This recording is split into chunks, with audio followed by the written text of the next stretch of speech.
ಮುಂಡರಗಿ ತಾಲೂಕಿನ ಸಾರ್ವಜನಿಕ ಹೋರಾಟ ಸಮಿತಿಯಿಂದ ಗದಗ ನಗರದ ಜಿಲ್ಲಾ ಆಡಳಿತ ಭವನದ ಎದುರು ದಿನಾಂಕ 12/2/2025 ಅನಿರ್ದಿಷ್ಟತಾವಾದಿ ಧರಣಿ ಬಸವರಾಜ್ ನವಲಗುಂದ ಹೇಳಿಕೆ ಎಂದು ಗದಗ ಜಿಲ್ಲಾ ಪತ್ರಿಕಾ ಭವನದಲ್ಲಿ ಸುದ್ದಿಗೋಷ್ಠಿ ನಡೆಸಿ ಮಾತನಾಡಿದ ಅವರು, ನಮ್ಮ ತಾಲೂಕು ಮೊದಲು ಕೊಪ್ಪಳ ಮತಕ್ಷೇತ್ರಕ್ಕೆ ಮತದಾನ ಮಾಡುತ್ತಿದ್ದೆವು. ಆದರೆ ಈಗ ಗದಗ ಮತಕ್ಷೇತ್ರಕ್ಕೆ ಬಂದ ಮೇಲೆ ನಮ್ಮ ತಾಲೂಕಿಗೆ ಬಹಳ ಅನ್ಯಾಯ ಮಾಡಲಾಗುತ್ತಿದೆ. ಯಾವುದೇ ಅನುದಾನ ಬರುತ್ತಿಲ್ಲ, ಅಭಿವೃದ್ಧಿ ಆಗುತ್ತಿಲ್ಲ. ಹಾಗಾಗಿ ವಿವಿಧ ಬೇಡಿಕೆಗಳನ್ನು ಹೇಳಿಕೊಂಡು ನಾವು ಜಿಲ್ಲಾ ಆಡಳಿತ ಭವನದ ಎದುರು ಅನಿರ್ದಿಷ್ಟವಾದಿ ಧರಣಿ ಮಾಡುತ್ತೇವೆ ಎಂದು ತಿಳಿಸಿದರು. 2014ರಲ್ಲಿ ಮಂಜೂರು ಮಾಡಿರ್ತಕ್ಕಂಥ ಈ ರೈಲ್ವೆ ಮಾರ್ಗವನ್ನು ಏನು ನೀವು ಕಾಯ್ದಿರಿಸಿ ಪರೀಕ್ಷಿತ ಪಟ್ಟಿಯೊಳಗೆ ಸರ್ವೆ ಮಾಡಿಸಿ ಅದನ್ನೇನು ಕಾಯ್ದಿರಿಸಿದ್ದೀರಿ, ಆ ಕಾಯ್ದಿರಿಸಿರ್ತಕ್ಕಂಥದ್ದು ಏನೈತೆ ಅಂತಂದ್ರೆ ಕೂಡಲೇ ಅದನ್ನ ಅನುಷ್ಠಾನಕ್ಕೆ ತರಬೇಕಂತಂತ ಹೇಳಿ ನಾವು ಸತತವಾಗಿ ಹೋರಾಟ ಮಾಡ್ಕೊಳ್ತಾ ಬಂದಿದ್ದೇವೆ. ನಮ್ಮದು ಎಷ್ಟು ಕೆಟ್ಟ ಪರಿಸ್ಥಿತಿ ಐತೆ ಅಂದ್ರೆ ಮುಂಡರಗಿ ತಾಲೂಕಿಂದು 2017ರಲ್ಲಿ ನಿತಿನ್ ಗಡ್ಕರಿ ಅವರು ಕೊಪ್ಪಳದಲ್ಲಿ ಕೊಪ್ಪಳ ಮುಂಡರಗಿ ಸಿಗ್ಗಾಂವಿ ರಾಷ್ಟ್ರೀಯ ಹೆದ್ದಾರಿ ಉದ್ಘಾಟನೆ ಮಾಡ್ತಾರೆ. ಇವತ್ತು 17ರಾಗ ಉದ್ಘಾಟನೆ ಮಾಡಿರ್ತಕ್ಕಂಥ ಆ ಕಾಮಗಾರಿ, ಆ ರಾಷ್ಟ್ರೀಯ ಹೆದ್ದಾರಿ ಕಾಮಗಾರಿ ಇವತ್ತು ಅಲ್ಲಿ ಆತಂತಂದ್ರೆ ನಮ್ಮ ಸಿರಟ್ಟೆ ಅಭಿವೃದ್ಧಿ ಆಗ್ತೈತಿ, ಮುಂಡರಗಿ ಅಭಿವೃದ್ಧಿ ಆಗ್ತೈತಿ, ಹೂನಡಗಲಿ ಅಭಿವೃದ್ಧಿ ಆಗ್ತೈತಿ, ಕೊಪ್ಪಳ ಅಭಿವೃದ್ಧಿ ಆಗ್ತೈತಿ.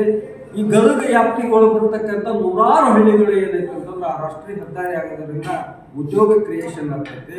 ಆಮೇಲೆ ರೈತರ ಬೆಳೆಗೆ ವ್ಯಾಗಿನ್ ಸಿಗ್ತೈತಿ ಅಂತಕ್ಕಂಥ ವಿಚಾರವನ್ನು ಇಟ್ಕೊಂಡು ಅದನ್ನೇನು ಮಾಡಿದ್ರು ಅದು ರಾಜಕೀಯ ಕುತಂತ್ರದಿಂದ ಈ ರೈಲ್ವೆ ಮಾರ್ಗ ರಾಷ್ಟ್ರೀಯ ಹೆದ್ದಾರಿ ಏನಿದೆ ಅಂತಂದ್ರೆ ನಮ್ಮ ಎಚ್ ಕೆ ಪಾಟೀಲ್ರಿಗೆ ಅದು ಮನಸ್ಸಿಲ್ಲ.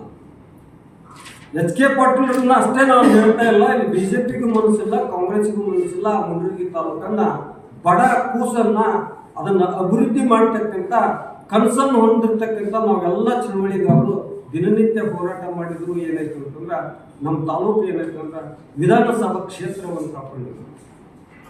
ಮುಂಚೆಗೆ ನಾವು ಕೊಪ್ಪಳಕ್ಕೆ ಹಾಕ್ತಿದ್ದೀವಿ ಒಟ್ಟು, ಕೊಪ್ಪಳದ ಅನುದಾನವನ್ನು ಬಳಸ್ಕೊಂಡು ಬಂದಿರ್ತಕ್ಕಂಥ ನಾವು ಇಲ್ಲಿ ನೋಡ್ರಿ ನಮ್ದು ಎಷ್ಟು ಕೆಟ್ಟ ಪರಿಸ್ಥಿತಿ ಐತೆ ಅಂತಂದ್ರೆ ಎಸ್ ಶ್ರೀರಾಮುಲು ಅವರು, ಎಚ್ ಆರ್ ಬಸವರಾಜ್ ಅವರು, ಆಮೇಲೆ ಏನಾಯ್ತು ಅಂತಂದ್ರೆ ಇವರಿಗೆ ನಾವು ಮತದಾನ ಮಾಡ್ಕೊಂತ ಬಂದಿರತಕ್ಕಂಥ ಕ್ಷೇತ್ರ ಏನಾಗತ್ತಪ್ಪ ಅಂತಂತಂದ್ರೆ ಅದು ಸ್ವತಂತ್ರವಾಗಿರ್ತಕ್ಕಂಥ ಕ್ಷೇತ್ರ ಮೊನ್ನೆ ಇದು ವಿಂಗಡಣೆ ಒಳಗೆ ಹೋಗ್ಬಿಡ್ತು. ಹೋಗಿಂದ ಅಭಿವೃದ್ಧಿ ಅದು ನಂಜುಂಡಪ್ಪನ ವರದಿಗೆ ಒಳಪಟ್ಟಿರ್ತಕ್ಕಂಥ ಕ್ಷೇತ್ರವಾಗಿದ್ದರೂ ಕೂಡ ಇವತ್ತು ಹುಡುಕಾಡಿ ಅವನ್ನ ಏನೈತೆ ಅಂತಂದ್ರೆ ವಿಧಾನಸಭಾ ಕ್ಷೇತ್ರವೆಂದು ಘೋಷಣೆ ಮಾಡ್ತಕ್ಕಂಥ ಕಾಲ ಇದ್ದಾಗೂ ಕೂಡ ಏನೈತೆ ಅಂತಂದ್ರೆ ರಾಜಕೀಯ ಒತ್ತಡ, ರಾಜಕೀಯ ಇದರಲ್ಲಿಂದ ಏನೈತೆ ಅಂತಂದ್ರೆ ಮುಂಡರಗಿ ತಾಲೂಕಿನ ವಿಧಾನಸಭಾ ಕ್ಷೇತ್ರವನ್ನು ಕೂಡ ಕಸ್ಕೊಂತಾರೆ. ಇವತ್ತು ನಾವೇನೈತೆ ಅಂತಂತಂದ್ರೆ ಇದ್ದಾಗ ಗದಗನೂ ಅವಲಂಬಿತವಾಗಿಲ್ಲ. ಅಲ್ಲಿ ನಮ್ಗೆ ಏನೈತೆ ಅಂದ್ರೆ 50 ಕಿಲೋಮೀಟರ್ ಶಿರಟ್ಟಿ, ಇಲ್ಲಿ 43 ಕಿಲೋಮೀಟರ್ ಗದಗು. ಹೀಗೆ ನಾವು ಏನೈತೆ ಅಂತಂತಂದ್ರೆ ಯಾವುದಾದ್ರೂ ಬರ್ಬೇಕಂತಂತಂದ್ರೆ ಅಲ್ಲಿ ನಾವು 50 ಕಿಲೋಮೀಟರ್ ಹೋಗ್ಬೇಕು. ಇತ್ತ ಎಚ್ ಕೆ ಪಾಟೀಲ್ ಭೇಟಿ ಆಗ್ಬೇಕಂತಂದ್ರೆ 43 ಕಿಲೋಮೀಟರ್ ಬರಬೇಕು.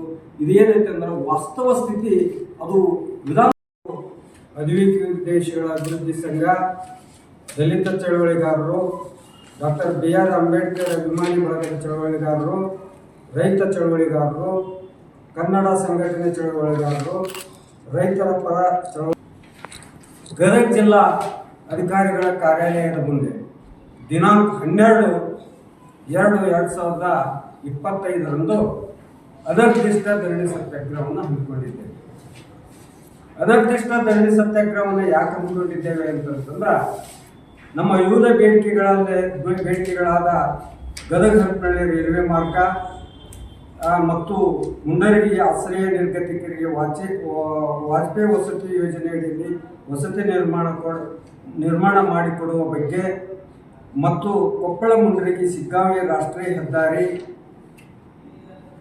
ಮುಂಡರಗಿ ಅಂಚೆ ಕಚೇರಿ ಜಾಗೆಯಲ್ಲಿ ಹೊಸ ಅಂಚೆ ಕಚೇರಿ ಕಟ್ಟಡ ನಿರ್ಮಾಣ, ಮುಂಡರಗಿ ತಾಲೂಕಾ ವಿಧಾನಸಭಾ ಕ್ಷೇತ್ರವೆಂದು ಘೋಷಣೆ ಮಾಡುವ ಕುರಿತು ಮುಂಡರಗಿ ಪಟ್ಟಣಕ್ಕೆ ಕಾನೂನು ಮಹಾವಿದ್ಯಾಲಯ ಕೊಡಬೇಕಂತ,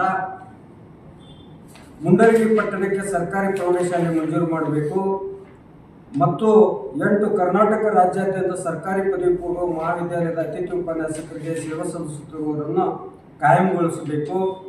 PTCL ಕಾಯ್ದೆ 1978 ಪುನಃಸ್ಥಾಪನೆ ಮಾಡಬೇಕು. ಬಗರ್ ಹುಕುಂ ಹಕ್ಕುಪತ್ರ ಹಂಚಿಕೆ ಮಾಡಬೇಕು. ಗದಗ ಜಿಲ್ಲೆಯ ಕಪ್ಪತ್ ಹಿಲ್ಸ್ ಸಂರಕ್ಷಣೆ ಹಾಗೂ ಪ್ರವಾಸಿ ತಾಣವನ್ನಾಗಿ ನಿರ್ಮಾಣ ಮಾಡಬೇಕು. ಮುಂಡ್ರಗಿ ತಾಲೂಕು ತಾಮ್ರಗುಂಡಿ ಗ್ರಾಮದ ಸಣ್ಣ ನೀರಾವರಿ ಕೆರೆ ಒಡ್ಡೋಳದ ಹಾಳಾದ ರೈತ ಜಮೀನುಗಳಿಗೆ ಪರಿಹಾರ ನೀಡಬೇಕು. ಹೀಗೆ ಮತ್ತು ಅತಿವೃಷ್ಟಿ ಅನಾವೃಷ್ಟಿಗೆ ಒಳಪಟ್ಟಿರ್ತಕ್ಕಂಥ ರೈತರಿಗೆ ಇಲ್ಲಿವರೆಗೂ ಪರಿಹಾರ ಕೊಟ್ಟಿಲ್ಲ.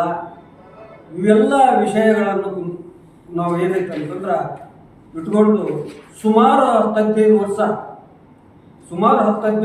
ನಿರಂತರವಾಗಿ ಹೋರಾಟ ನಡೆಸ್ಕೊಳ್ತಾ ಬಂದಿದ್ದೇವೆ. ಈ ಹೋರಾಟ ಮುಂಡರಗಿಯಿಂದ ಬೆಂಗಳೂರುವರೆಗೂ ಮತ್ತು ಗದಗವರೆಗೂ ಮತ್ತು ಡೆಲ್ಲಿವರೆಗೂ ಮತ್ತು ವಾರಣಾಸಿವರೆಗೂ ಏನೈತೆ ಅಂತಂದ್ರೆ ಪ್ರಧಾನಮಂತ್ರಿ ಕ್ಷೇತ್ರವಾದ ವಾರಣಾಸಿಗೂ ಕೂಡ ಏನೈತಂದ್ರೆ ಅಲ್ಲಿಗೆ ಹೋಗಿ ನಮ್ಗೆ